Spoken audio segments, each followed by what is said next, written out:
So welcome again to Rockland Center for Spiritual Living. And I just want to shout out somebody real quick before we get into the talk. And the person I want to shout out is my soul brother, Sekou Wright, who is sitting right there, who traveled to be with us today from Manhattan. And I am just so happy, Sekou, that you are here. I love you. So, joyous July. Joyous July, yes? We are in a joyous July.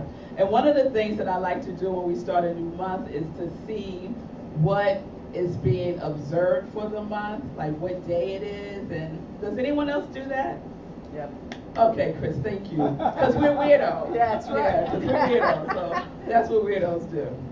So I checked to see what is being celebrated or recognized for July. We just completed June. We had Pride Month. We had Black Music Month. We had Stroke Awareness Month, right, for June. So check this out for July. July is National Minority Mental Awareness Month. Wow. Did not know that. Wow. Family Reunion Month. Makes sense. Yeah. Ice Cream Month. Hot Dog Month. Anti-Boredom Month. Make a Difference for Children Month. And that's just to name a few. And then they have like observances for every single day. I said, who is doing all this? Right? It's a lot. So we know Independence Day is on July 4th. But did you know that today is World UFO Day? Oh, no. Today is National I Forgot Day. And some other days that are coming up are National Kissing Day on July 6th. That's going to be a hot mess. My favorite, World Chocolate Day, is July 7th. We going in on that day, yes. National Free Slurpee Day is on July 11th. And guess what? All the 7-Elevens and gas stations give free Slurpees on July 11th. Who knew? Who knew? I'm not a Slurpee person, but I'm going in on that chocolate. And yesterday was International Joke Day. So, you'll bear with me because I'm going to share a joke. We are in a comedy club, right? Yes. So why not share a joke? And I've been wanting to from the very first Sunday that we were here. All right, so I cannot take credit for this joke. So if it bombs, it's not me. Let me take this off, because this is how the comics do it. Yeah, that's right. There's a monastery in Tibet, perched high in the mountains, and you have to hike for almost a day to get to the base of the cliff. And as you go up the cliff, it's mist. You can hardly see anything. So to get to the entrance, once you get to the cliff, you have to go into a basket. And the basket starts to pull you up. There's monks at the top, and they're pulling you up with a rope to the top to get to the entrance of the monastery. So it's very, very steep, and being in this basket is terrifying. So one of the travelers, he's got exceedingly nervous about halfway up because he looked at the rope and saw that it was coming apart. It was really coming apart. It was a really old rope. So with a trembling voice, he asked the monk who was in the basket with him, "How often do you change this rope?"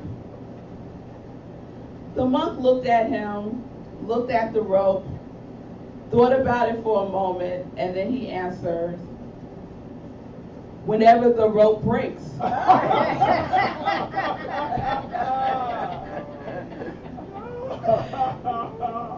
Yeah, I like that. So, our theme our theme for July is speaking truth to circumstances. And I just want to share CSL's summary for the theme. CSL says, speaking truth to circumstances is a reboot of the phrase, speaking truth to power. Everyone's heard that phrase, speaking truth to power. Spirit is the only power. What people really mean when using this phrase is speaking truth to control or circumstances. Circumstances are never the truth, with a capital T. And our message today is Monsters, Inc. Has anyone seen that movie? Oh, yes. Oh, okay. Okay. I've never seen it. So I spent a little time this week watching Monsters, Inc. So I just want to share a little bit about the story. So Monsters Incorporated is the largest energy factory in Monstropolis, which is the monster world. And they are facing an energy crisis, right? And their main source of power, since y'all seen it, what's their main source of power? Huh? Screams, right? The screams of children, which I was horrified by. But anyway, and so the children's screams are becoming less and less because the children have bigger fears in the world. And this is causing an energy crisis on Monstropolis, right? So I had to pause right there when I was watching the movie. And I thought about it. The children have bigger things that they are afraid of in their world. And I thought about my children, right?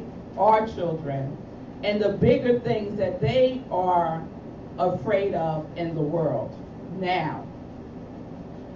So one of the things that I know that my children are concerned about in the world are climate change, the continuous assault on black and brown bodies, the banning of books, the attack on true history.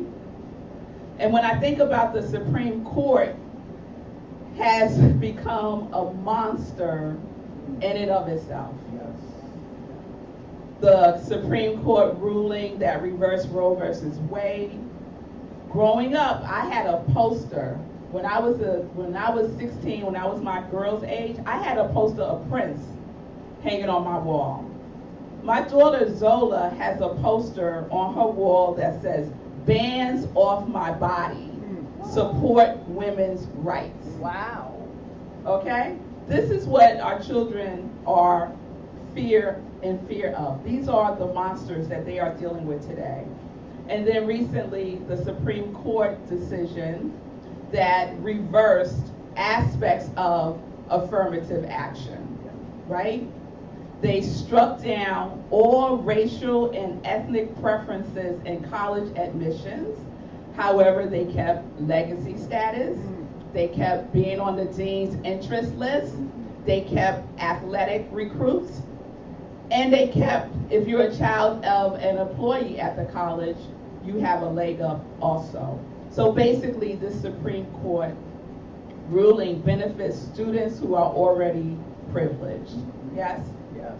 And these are scary decisions that will have monstrous impacts on our children's future. So back to Monstropolis. So, fewer scares equal fewer scares equal fewer screams, which is causing the energy crisis. The energy is captured by capturing the children's screams. And so there's a top scream collector. You remember who that was? This movie was out in 2001, so I don't expect you to remember who it was. It's been a while. It's been a minute. So the monster's name is James P. Sullivan, a.k.a. Sullivan, right? They call him Sully, right? And he's voiced by John Goodman. And he's a huge monster. He's blue, He has purple spots and a horn, and his best friend and assistant is Mike, who's voiced by Billy Crystal. And Mike is a small, green, feisty, opinionated, one-eyed monster. So the monsters enter the human world through a portal door that leads directly into the children's bedrooms. And each monster is assigned a child that they scare every night, right? Sully happens to capture the longest and the loudest screams. So he is monster numero uno, right? The ironic thing is that these monsters are also afraid of the children, right? And so if a child touches them, or if any of the children's items touch them, they are considered contaminated, and they have to be decontaminated, right? And that door is no longer accessible. They destroy the door. So no monster will ever go through that door again. Right? Is this coming back to y'all? Okay. I gotta shift gears. I'm glad I followed my mind. Sekou the other day said that I'm really good at following my intuition. Yes. And all of my technology is acting up today. And my mind said, print out your notes. And my other mind said, girl, you don't have time for that, you gotta go. But I listened to my intuition. So I have my notes because my laptop just did something weird. So.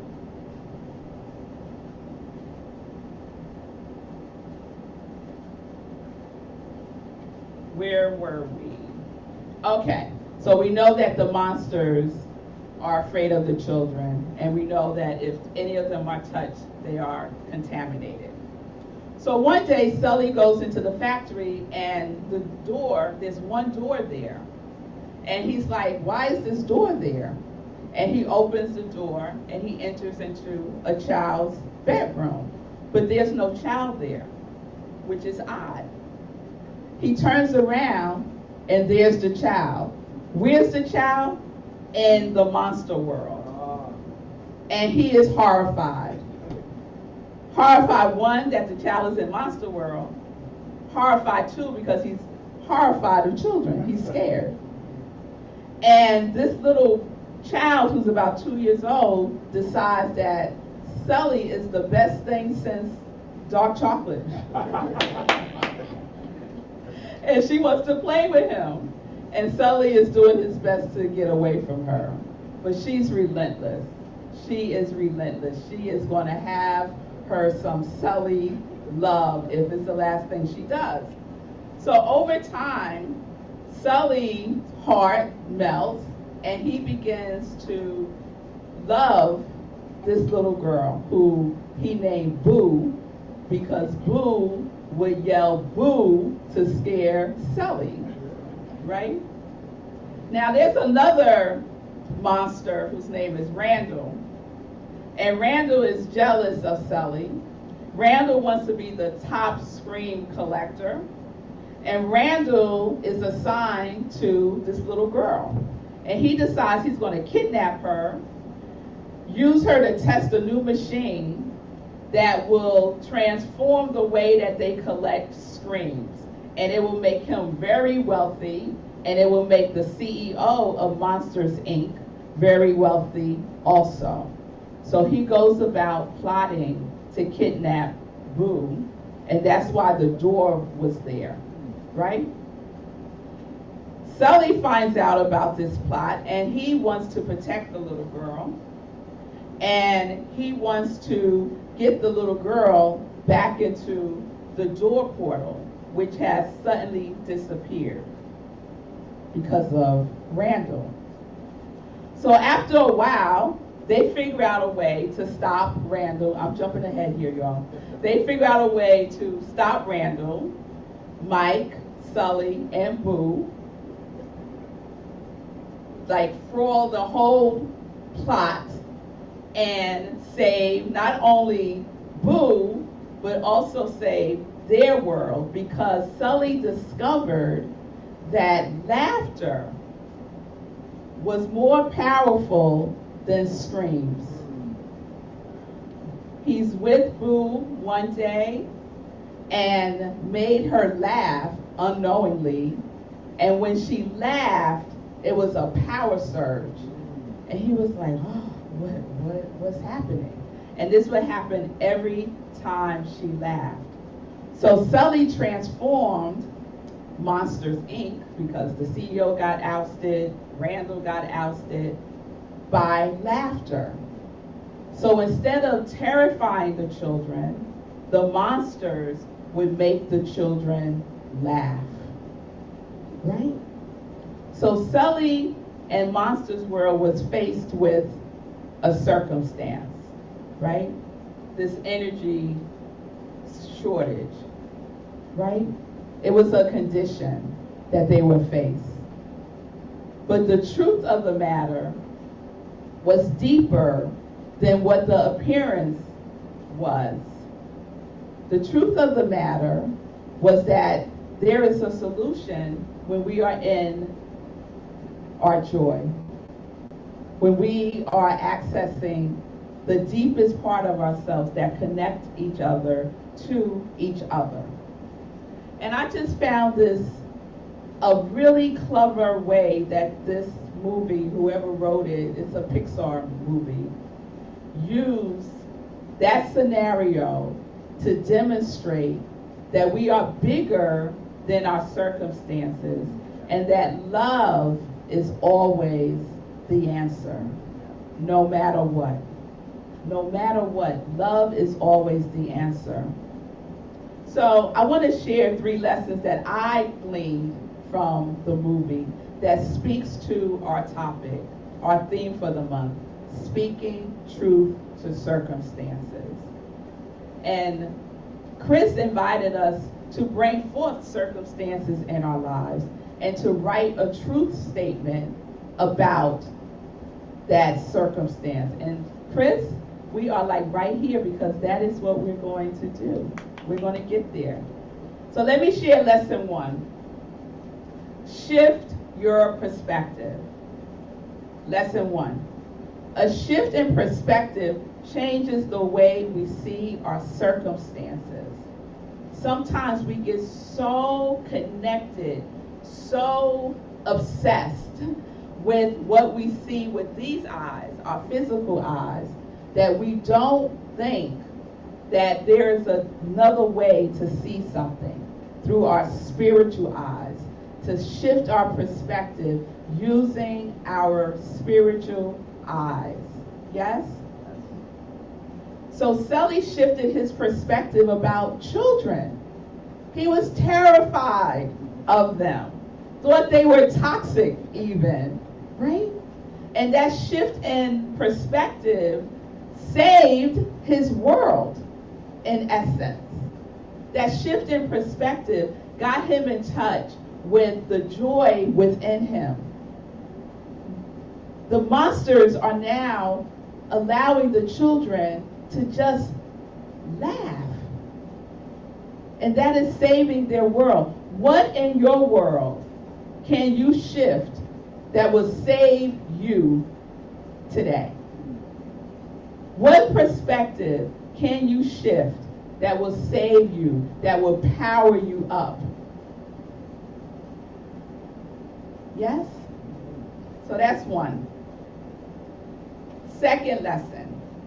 Laughter is a healing power. Yes. Laughter is a healing power. They do research on laughter. There's laughter yoga, right? In addition to goat yoga, which I really don't get. It was great. Amy can testify to goat yoga. Okay. So laughter, right? Ernest Holmes says this about laughter in his book, Ideas of Power. There is a laughter of God. There is a laughter of God. So let's laugh it. Let's laugh the laughter of God. Right? Yes. So Sully discovered that laughter is a power source of connection. That laughter connected him, not just to Boo, but to everything. To everything, right? So what circumstances can you hold lighter with laughter in your life? Does anyone have a circumstance that's like a burden, is so heavy? You can even cry about it. You're like scared about it. Can you apply the healing elixir of laughter to that circumstance? 3. Love conquers all. Love conquers all. All of our circumstances are temporary. Every last one of our circumstances are temporary. It might feel like it's not. It might feel like this is the worst thing ever. It may feel like it's going to last forever, but it's temporary. What is permanent is the truth with a capital T. What is permanent is love. Love is permanent. So Sully connected to the truth through this realization and this revelation of love. And where did he find this love? How was this love reflected back to him? Through Boo. So we need each other. We need each other to access this deep truth of love. And we get to reflect it back to each other. The best friendships that I have, and one is sitting right over there, are the people who don't let me wallow in my stuff. Yeah. They're the people who show me that there is a light. Not just a light at the end of the tunnel, but a light within me. And that they see that light. And they reflect that light back to me through the power of love. So love conquers all. Our fears can become like monsters if we allow it to hold on to us. If we allow the fear to be our source of energy. Guess what? It will drain your life. It will drain your life. Allowing the circumstance of the day, of the month, of the year, of the decade, whatever, focusing on that will drain you. Focusing on love, that will power you up like nothing can. So love conquers all. And Ernest Holmes writes in The Science of Mind that without love, nothing can be accomplished. Yes. But with love, all things are possible. Yes, yes. All things are possible. So the monsters feared Sully. The monsters feared the children. Some of the children feared the monsters, but not Boo. Sully had no idea that when he walked through that door that was the portal to Boo, but not just the portal to Boo, it was the portal to love. It was the portal to love. He walked through that doorway into love. Yes. So our circumstances could be a portal, our doorway to love. To love. Whatever the circumstances, walk through the door. Walk through the circumstance. Some of us take a chair and we sit in the circumstance. We sit in it. We lay down in it. Right? Get a blanket and a pillow. But no, keep walking. Keep walking through that door. Keep walking through that door to the truth of who you are. Who you are is love. Who you are is love. So when Boo saw Sully, she saw love. She saw love. And she helped Sully to recognize the love that he is, because love conquers all. So the experiences of our circumstances, I really invite you to see them as a doorway. Don't ignore it, right? Don't run away from it. Open the door. Walk in. Love is right there with you, never leaving your side. And see what is there for you. The truth is there for you. Always. Always. So what are we going to do about this? Because I love our themes. However,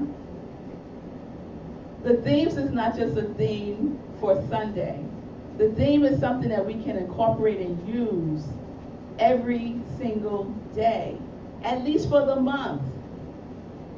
So this is what I invite you to do. Think about a monster, something that's like a monster in your life right now. A circumstance that you may be regarding as a monster in your life right now. Does everybody have something? Okay. I see most of the hands are up. What door are you afraid to open and walk through because you don't know what's on the other side? Can you identify, can you name the circumstance? Can you name the fear? If the door was right in front of you, what word would be on that door? Does everybody have a word? Okay. So how do we confront this? How do we walk through this door? We walk through this door through the power of truth, by speaking truth to the circumstance, by creating our own truth statement. So your truth may have come up for you when Chris was guiding us through the meditation. So this is what I would like for you all to do. Everyone has a cell phone, right? Yeah. Take out your cell phones. Okay.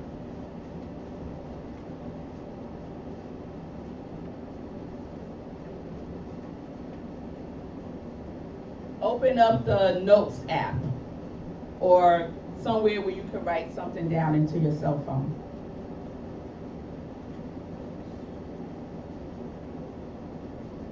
Okay?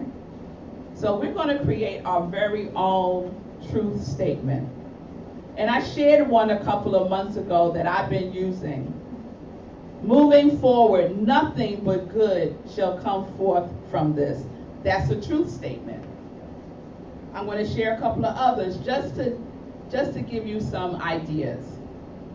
Ernest Holmes' Science of Mind, he has a meditation chapter, and it's filled with these truth statements.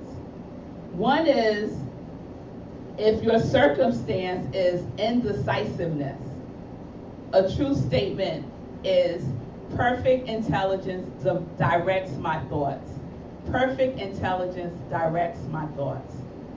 If your circumstance is confusion, a truth statement can be, I do know the truth and I am free.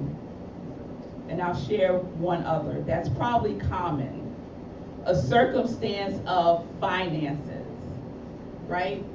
A truth statement can be, abundance is my inheritance. Abundance is my inheritance. So let's remember that all circumstances are temporary, but love is permanent. So it's time for us to speak truth to our circumstance. So just take a moment and just go within for just a moment. Get in touch with that circumstance. See it. See it as a door, a portal. Allow yourself to open that door, knowing that you have truth and love as your anchor.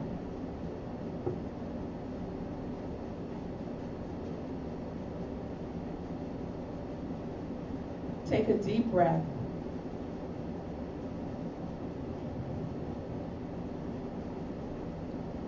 And on your cell phone, type in your truth statement. Keep it brief. Keep it affirming. Keep it in the present. It's like writing an affirmation. So I'll give you a moment to do that. What is your truth statement right now?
You can make it funny too if you want to.